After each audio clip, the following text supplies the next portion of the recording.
A condição das lavouras dos Estados Unidos apresentou uma piora. De acordo com o relatório do Departamento de Agricultura norte-americano, 67% do milho estava em boa e excelente condição ante 70% na semana anterior.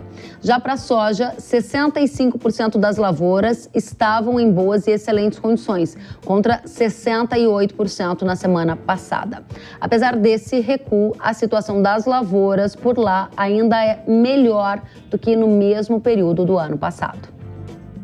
Sobre a safra dos Estados Unidos, perspectivas climáticas para as lavouras de lá e também as perspectivas de preços para commodities agrícolas aos agricultores brasileiros, as condições de clima aqui para as safras do Brasil, a gente vai tratar a partir de agora com a nossa convidada Ana Luísa Lodge, especialista de inteligência de mercado da StoneX. Seja muito bem-vinda. Olá a todos, muito obrigada pelo convite. Da mesma forma, quero também apresentar Aníbal Gusso, especialista em sensoriamento remoto e modelagem da Agro Observer, que trabalha com o uso da inteligência artificial em imagens de satélite para traçar os cenários para a agricultura. Seja muito bem-vindo. Oi, Kellen, obrigado a todos. Muito obrigada. E a gente vai, então, para a primeira rodada aqui da nossa conversa. Eu quero perguntar a você, Ana, como você avalia as condições da safra dos Estados Unidos? Teve uma leve piora nesta semana. Qual é a situação geral por lá? Você está acreditando em uma piora significativa de agora em diante? Olha, realmente, na última semana aí, divulgada pelo USDA, a gente teve uma piora. Em decorrência de um clima muito quente, teve uma onda de calor nos Estados Unidos que acabou afetando aí a região produtora. Ainda é cedo para a gente falar que essa queda das condições das lavouras vai impactar o rendimento da safra 22-23 do país, né? Os Estados Unidos estão entrando agora nas principais fases de desenvolvimento, tanto para o milho, que é a polinização agora em julho, quanto para a soja, que é o enchimento de grão em agosto, principalmente. Então, o período de agora das condições das lavouras ainda não tem uma correlação tão alta com o rendimento final das lavouras, mas a partir de agora, tudo que acontecer no clima vai ter aí bastante impacto, não só na safra, mas nas cotações aí das commodities. Muito bem, então vamos tentar antecipar o que vai acontecer por lá, convidando o Aníbal para essa nossa conversa. A Ana acabou de falar sobre o momento crucial que a gente está entrando, né, na safra dos Estados Unidos. Aníbal, você trabalha com uma ferramenta de inteligência artificial para projetar cenários para safras e aconselhar os seus clientes. Primeiro, a gente quer entender como isso funciona e qual é a projeção de vocês. Ela está em linha com os institutos climáticos? O que ela indica para a safra norte-americana? Oi, Kellen. Essa abordagem é um pouco diferente mesmo das abordagens tradicionais que os meteorologistas e climatologistas, 99% deles utilizam, né?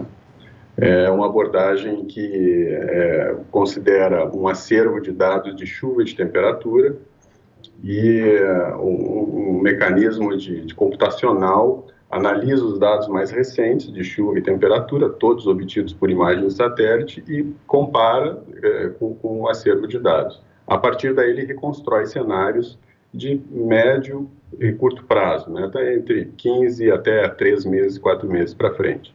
Estamos trabalhando em ampliar isso, mas no momento é o que essa metodologia é muito mais computacional do que os modelos dinâmicos, né, que meteorologistas e climatologistas utilizam. Bom, o que nós estamos vendo nesse momento, o que os dados mostram até esse momento, é uma distribuição muito irregular de chuvas. Se nós olharmos os números puros para a região, especialmente a região, o North Central dos Estados Unidos, nós estamos vendo números praticamente dentro da média. Mas quando nós olhamos por estados, dentro dos números, nós vemos uma distribuição muito irregular de precipitação, aí em torno, talvez em algumas regiões, até 50 milímetros a menos nas últimas 4 semanas, o que é bem ruim se caso isso persista. Não temos a perspectiva de uma quebra de safra, mas apenas uma safra que tende a ser um pouco menor do que os números que o USDA vem divulgando. Muito interessante. Eu estou aqui tomando nota do que você me diz para a gente só reprisar alguns desses pontos para a nossa audiência, Aníbal. Então, com esse modelo computacional, você percebe uma distribuição irregular em algumas regiões com um pouco menos de chuva do que o ideal. E isso não significa, na sua avaliação neste momento, um potencial para quebra de safra, porém uma safra mais magra do que a que está sendo prevista pelo USDA neste momento. Entendi bem? Exato, Kellen, exatamente. Vamos colocar em números, eu não vi o número atualizado ontem, mas estamos trabalhando aí com uma safra neste momento, aproximadamente de milho, entre 355 a 365, 66 milhões de toneladas. E para a soja, vocês têm alguma estimativa, Aníbal? É um pouco menor também do que foi divulgado, mas não, talvez aí 1 ou 2% menor. 1 a 2%, ótimo. Aí, Ana, eu passo para você, né? A gente acabou de trazer aqui um dado, uma percepção, uma análise do Aníbal, e eu gostaria de saber se essas informações do Aníbal se confirmarem, isso significa um viés de alta para preço de soja e milho na sua avaliação? Uma safra de 1 a 2% abaixo do que o USDA está prevendo neste momento? Olha, significaria aí, né, um fator de alta, né, de reforço aí dos fatores de alta, principalmente no caso do milho. O milho, a gente está com uma situação, se a gente olhar o balanço mundial de milho, a questão do conflito na Ucrânia também, o milho está com uma situação um pouco mais complicada aí do que a da soja, né? Então, sim, a gente tendo uma safra menor nos Estados Unidos, tende aí a ser um fator de alta para preços. Muito bem. Aí a gente tem um outro dado para correlacionar com você. Você está dizendo que se a confirmação ocorrer do que o Aníbal trouxe, pode ser um fator altista, especialmente para milho. Mas nessa semana, eu estou aqui com as informações de que o Departamento de Agricultura dos Estados Unidos, ele revisou para cima a projeção de área plantada de milho nos Estados Unidos. Ele também trouxe dados que apontaram alta nos estoques trimestrais. A gente, inclusive, viu que agora a área de milho voltou a superar a área de soja nos Estados Unidos. Como que você relaciona essas perguntas, este cenário do dado desta semana sobre área e estoque com o que você acabou de trazer? A tendência ainda é altista para milho, Ana? O que vocês estão enxergando aí na StoneX? Olha, em relação à área que foi divulgada ontem, realmente houve um aumento em relação ao que já vinha sendo trazido pelo USDA para o milho, né? Mas foi um aumento pequeno, foi um aumento que ficou totalmente em linha com o esperado pelo mercado, até porque as cotações do milho, elas acabaram subindo proporcionalmente mais do que as da soja depois aí do conflito entre Rússia e Ucrânia, e havia essa expectativa de aumento na área de milho, mas é um aumento pequeno, né? O que vai definir realmente o tamanho da safra dos Estados Unidos e o potencial eventualmente de alguma perda é a produtividade. As variações na produtividade, elas tendem a ter aí um impacto muito maior no resultado final, né, da safra do que a área. Claro que a área é importante, mas considerando essa variação pequena, o rendimento aí vai estar no centro das atenções. E mesmo com essa variação, se o rendimento for o que o USDA estima hoje, ainda seria aí um balanço apertado para os Estados Unidos, né? Se a gente olhar aí estoques finais da safra 22-23 ao redor aí de 35 milhões de toneladas, mais ou menos, considerando tanto que os Estados Unidos consomem e exportam, é um estoque apertado em relação ao uso de milho deles.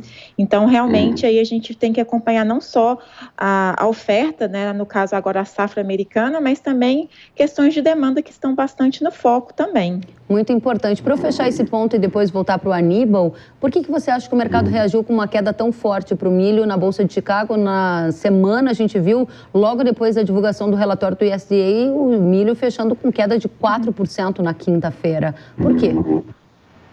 Olha, a gente tem outros fatores aí também no mercado, né? Como eu comentei, tem a questão da demanda. Há muita preocupação com a possibilidade aí de recessão ao redor do mundo, a questão da China também. A China aí neste ano safra 22-23, ela tem comprado menos milho em comparação ao recorde de importação do ano safra anterior. Então tem essas questões também. Além disso, a gente tem que ver também que na semana anterior, né, a gente teve uma forte puxada aí dos grãos e o que acaba abrindo espaço aí para esses momentos de queda. Tá Mas certo. a demanda aí também tem preocupado bastante. Muito bem, obrigada, Ana. Aníbal, eu volto para você. Depois da sua análise do mercado dos Estados Unidos, eu gostaria de saber o que você está enxergando com base nos estudos que faz para a safra do Brasil, seja safra de inverno, safra de verão. O que tem aí no seu radar, hein, Aníbal? Olha, Keren, o cenário constituído, estabelecido, é um cenário de laninha, né, que deve persistir aí, segundo os novos resultados da NOAA, até pelo menos início da primavera, né? Mesmo que ele comece a enfraquecer a partir daí, os efeitos ainda vão ser sentidos até pelo menos o final do ano, né? Então, a laninha pode enfraquecer, mas ainda teremos efeitos por mais algumas semanas, ainda, né? Ou talvez meses, podendo chegar até o final do ano. E neste cenário de laninha, o Brasil, que não é um cenário típico, né? Um cenário um pouco diferenciado, nós estamos vendo para o início de safra no Brasil um pouco de atraso na precipitação. Então, a safra de soja, especialmente no Centro-Oeste, né? Estou falando do Centro-Oeste aqui, pode ocorrer um ligeiro atraso. Não temos nenhum dimensionamento mais específico disso ainda, mas já estamos orientando os clientes com um ligeiro atraso para o início da safra de soja no Centro-Oeste. Muito bem. Algum risco você enxerga para a safra de inverno que está semeada nesse momento? Não, nesse momento não. Muito bem. Ana, volto para você para a gente fechar aqui o bloco. Qual é a tendência para preços de soja, de milho? O que você enxerga para o mercado 22, 23 também? Olha, esses próximos meses devem continuar sendo marcados por bastante volatilidade, que já vem sendo uma tendência observada aí no mercado. Aqui no Brasil, a gente está no momento aí de colheita da safrinha, apesar dos problemas que a gente teve em algumas áreas, com alguma seca aí, a gente caminha para um resultado recorde nessa safra agora, então a gente deve ter uma disponibilidade de milho maior no mercado doméstico, principalmente em comparação com o ano passado, com a quebra considerável que a gente teve.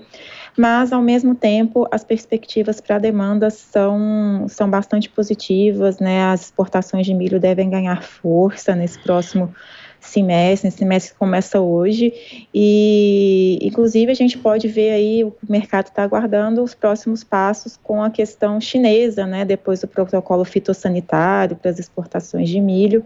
É um fator a se observar, mas a gente entra um segundo semestre com uma situação bem diferente do ano passado. Não significa que a gente vai ter uma queda acentuada de preços, mas a disponibilidade está bem superior. E no caso da soja, safra americana também no centro das atenções, demanda chinesa, Covid na China no centro das atenções também, porque a China adota política de tolerância zero contra o vírus e acaba afetando aí a demanda do país como um todo. Então, a gente tem aí uma oferta mais confortável nesse momento, né? Mas a demanda também deve crescer, tem perspectiva de crescer aí ao longo do ano. Tá certo. Ana Luísa Lodge, muito obrigada. Aníbal Gusso, gostaria de ter a sua última palavra para a gente fechar aqui a mensagem para a nossa audiência, que deve ficar no radar de todos que nos assistem para a safra Brasil e Estados Unidos, com base nos estudos que você tem feito, uma mensagem. Olha, uma mensagem rápida é manter o olho em consultorias que proporcionem dados mais realísticos possíveis, né? E o cenário não tende a se alterar de maneira forte, mas tanto nos Estados Unidos quanto no Brasil deve prevalecer um cenário com condições de precipitação mal distribuída e uma ligeira diminuição dos aportes de chuva, tanto para a safra aqui brasileira de soja, quanto para a safra nos Estados Unidos. Muito obrigada, Aníbal Gusso, especialista em sensoriamento remoto e modelagem da Agro Observer. Muito obrigada pela presença, Aníbal. Ana Luísa Lodge, especialista em inteligência de mercado da StoneX. Sejam muito bem-vindos, voltem muito mais vezes. Obrigada por hoje, até a próxima. Eu que agradeço, obrigada a todos. Obrigada a vocês. Obrigado.